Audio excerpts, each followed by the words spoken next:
Bilmem kader kötü, bilmem yanar kötü, gelin yar kötü.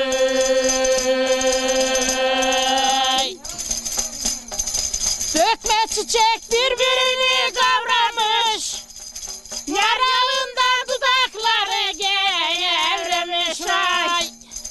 Gelin kocam kötü diyen ağlamış, ala gelin ala yol ayrı, düştü yol ayrı, düştü.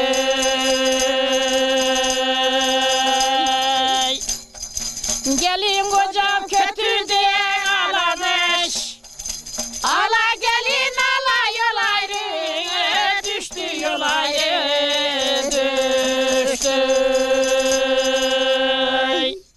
Burada kalalım. Bir kızlarımızı alkışlayalım. Ağzınıza, yüreğinize sağlık. Çok güzel.